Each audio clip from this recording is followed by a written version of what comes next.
Program makan siang gratis dan susu gratis ini sudah ada di 76 negara dan sudah dirasakan manfaatnya oleh lebih dari 400 juta anak. Jadi ini bukan program yang mengada-ngada.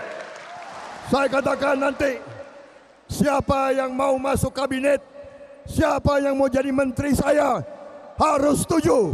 Anak-anak harus diberi makan siang. Kalau kau tidak setuju, tidak usah gabung di kabinet Prabowo Subianto.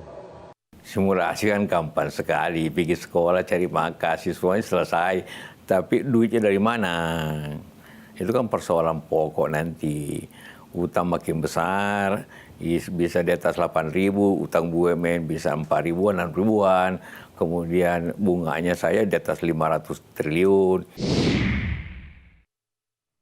Saya masih bersama ekonom senior yang juga aktif mengajar dan ia sempat terpilih sebagai salah satu panelis debat Cawapres Desember 2023 lalu. Bung Agustinus Prasetyanto. Bung, Anda menulis di artikel Harian Kompas soal makan siang gratis.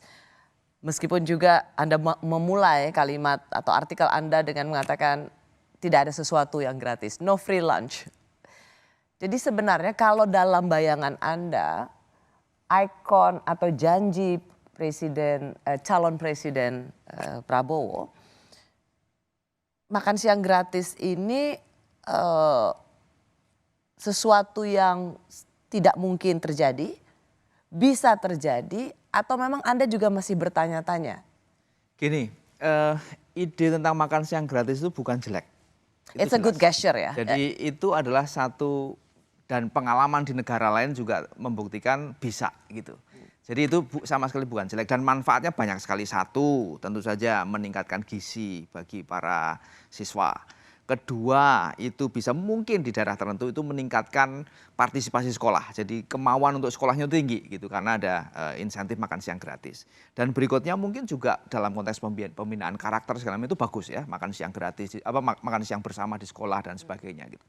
Problemnya adalah ada dua kalau menurut saya. Satu adalah anggarannya. Mungkin anggaran itu kalau mau dipaksakan ini ya, kan bisa dicarikan anggaran itu. Satu, mengurangi beberapa pos yang lain dari postur anggaran kita. Mungkin dalam arti tertentu bisa menambah sedikit utang, defisit dalam hal ini. Jadi mengambil dari subsidi yang lain? Bisa atau dilakukan. Atau kedua, utang? Ya, defisitnya dilebarin sedikit meskipun masih tetap di bawah 3%. Itu kan masih dalam tanda kutip itu masih aman gitu.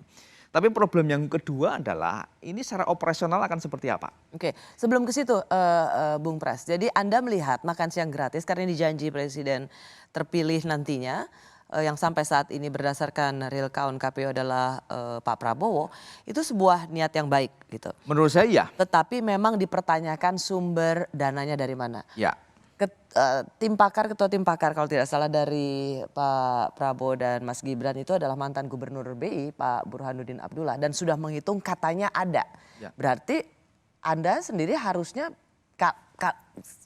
biayanya kan itu sekitar 450 triliun. Kalau ada sebenarnya kan berarti nggak perlu geser-geser, ada kok. Ya ada itu kan dalam arti ya itu tadi kan kemungkinan cuma dua kan, menggunakan alokasi yang sudah ada ini untuk realokasi sebagian, tentu saja tidak bisa semua, dan mungkin ditambah dengan menambah defisit sehingga dana untuk 450 triliun itu ada gitu. Okay. Dan saya kira itu sesuatu yang komitmen aja kan. Kalau soal anggaran itu kan soal komitmen. Dan kalau komitmen pemerintah baru nanti itu memang menyediakan 450 triliun, saya kira nggak ada soal gitu.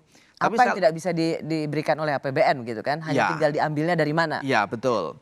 Tapi saya lebih pada kompleksitas operasionalnya. Begini, saya merujuk pada satu studi yang dilakukan oleh Bappenas. Kalau ditanya sebenarnya, atau studi itu bertanya, sebenarnya problem mendasar dari ekonomi Indonesia itu apa? Apakah infrastruktur, apakah SDM, apakah fiskal? Jawabannya iya. Tapi bukan yang pertama, atau istilahnya itulah yang paling the most binding constraint ya. Jadi yang paling mengikat ya, paling menjadi constraint yang mengikat dari ekonomi kita itu apa? Ada jawabannya adalah soal regulasi dan institusi.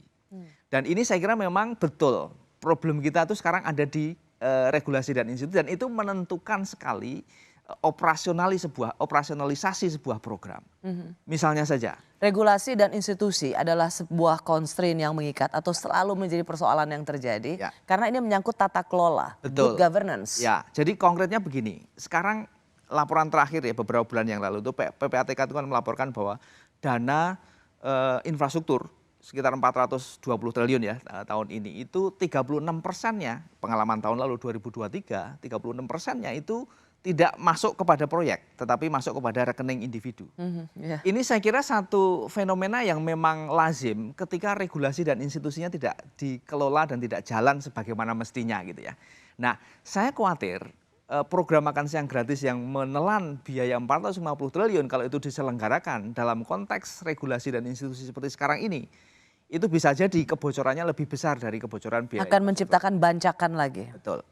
Itu satu dari sisi efektivitas dan efisiensi anggaran. Tetapi yang kedua adalah saya membayangkan secara teknis itu akan ada banyak problematika yang harus diantisipasi. Yaitu? Soal siapa yang menyediakan makan gratis itu, bagaimana menyelenggarakan standar kesehatan dan kualitas dari makanan itu sendiri. Jadi makanan itu kan paling mudah untuk dalam arti tertentu di downgrade kualitasnya gitu. Kita tidak bisa membayangkan bahwa yang akhirnya dimakan oleh para siswa itu adalah kualitas yang tidak baik secara kesehatan. Itu Tapi pasti kalau akan punya misalnya implikasi Mas negatif. Gibran mengatakan bahwa ini sudah diadopsi atau dilakukan oleh 76 Iya. negara kalau tidak salah. Jadi kalau 76 negara aja bisa melakukannya, kenapa kita tidak bisa melakukannya? Justru karena problem regulasi dan institusi itu yang menjadi catatan. Mungkin di tempat lain itu berjalan karena institusinya sudah lebih mapan daripada kita gitu.